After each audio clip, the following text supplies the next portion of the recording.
Il y a quelques semaines, un mardi soir, j'étais assise devant mon bureau et je venais de manifester ce que je voulais réellement. J'ai fêté ça toute seule avec un verre de vin et je me suis dit, enfin, j'ai atteint mon objectif. Et puis le lendemain, la personne avec qui je devais collaborer me donnait une réponse négative. Et en 48 heures, je suis passée d'une personne hyper heureuse, hyper accomplie, à quelqu'un qui n'avait plus confiance en elle. Je me souviens être assise sur mon lit ce jour-là avec une question qui tournait en boucle dans ma tête. Pourquoi à chaque fois que j'essaye d'atteindre un nouveau palier, pourquoi à chaque fois j'essaye de manifester quelque chose, il y a autre chose qui vient me ramener au point de départ. Je ne me suis pas dit que j'avais mal travaillé, que mes compétences étaient à remettre en question. Je me suis juste dit qu'il y avait autre chose. Parce que si cette personne a voulu collaborer avec moi, c'est qu'il y avait quelque chose de positif. J'ai senti ma gorge se serrer en repensant à toutes les fois où ça s'était déjà réalisé.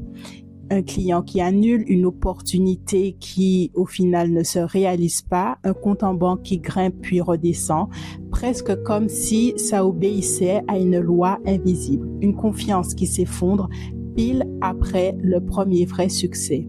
À chaque fois, la même sensation d'un fil invisible qui me tire vers l'arrière, juste au moment où je sens que ma vie va changer, que les choses vont enfin se réaliser. Ce soir-là, allongée sur mon lit en repensant à tout ça, je repensais à ces personnes qui voyaient leur rêve se réaliser et qui ne réalisaient pas que ce rêve se réalisait. Ils étaient toujours timides, toujours effacés, comme si c'était trop beau pour être vrai. Et c'est là que j'ai compris qu'il y avait quelque chose de très important à réaliser avant de voir se réaliser dans la matière ce que l'on veut. Ce n'est jamais le résultat extérieur qui dicte le comportement, mais c'est l'image que l'on a à l'intérieur de soi. Alors, quelle était mon image? Et si cette image ne bougeait pas, peu importe combien de fois le résultat extérieur change, il finit toujours par revenir pour se caler sur l'image de fond. Ta réalité se cache et se manifeste avec ton image intérieure. J'ai réalisé alors que j'avais une identité avec un certain plancher et que par fidélité à cette version de moi-même, je manifestais l'autosabotage sur certains points. Ce qui m'a le plus troublé cette nuit-là, c'est de comprendre à quel point mon cerveau avait travaillé pour ça en coulisses, sans que je m'en aperçoive. Il filtre en permanence des millions d'informations et il ne garde que celles qui confirment l'image que tu as de toi. Mon cerveau confirmait l'image que j'avais de moi. Je ne suis pas encore assez quelqu'un qui tient ce niveau de manifestation et mon cerveau allait chercher les preuves de cette réalité.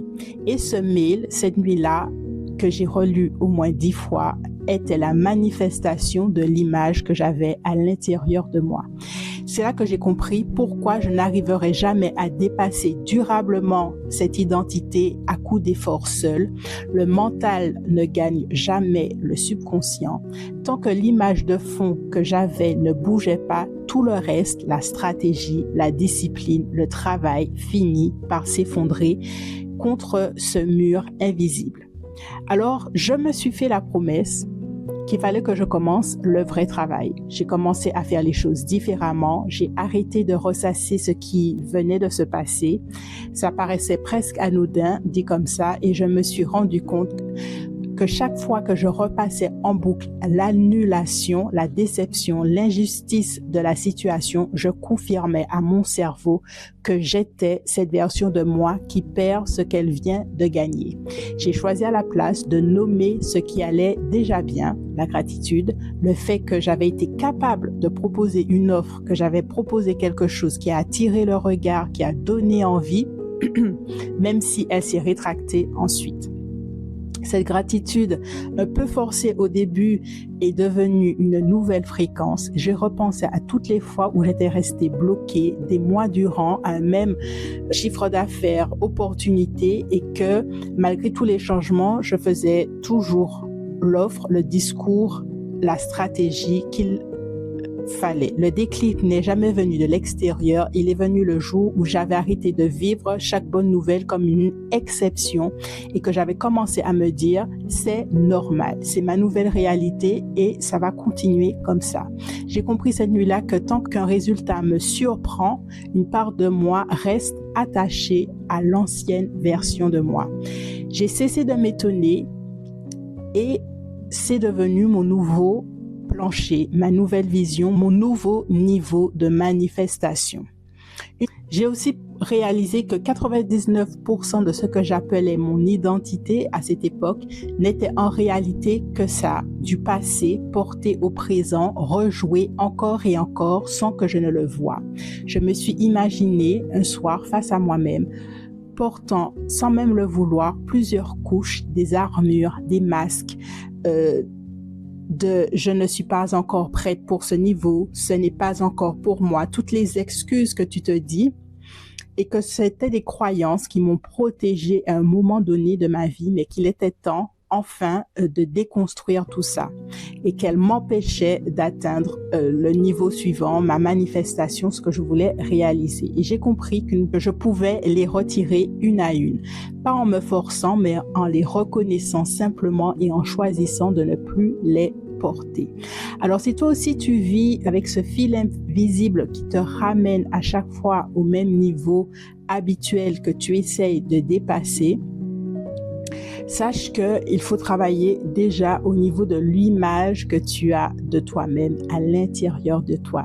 Et peut-être que ce que tu as besoin de faire, ce n'est pas travailler plus fort, c'est de retourner vers cette image de fond, celle qui décide en silence jusqu'où tu as le droit d'aller. Je suis Cindy, praticienne PNL et hypnose et j'aide les femmes sensibles et ambitieuses à travailler leurs croyances limitantes pour enfin réussir. Abonne-toi à cette chaîne, regarde ce que je propose pour que nous travaillions ensemble.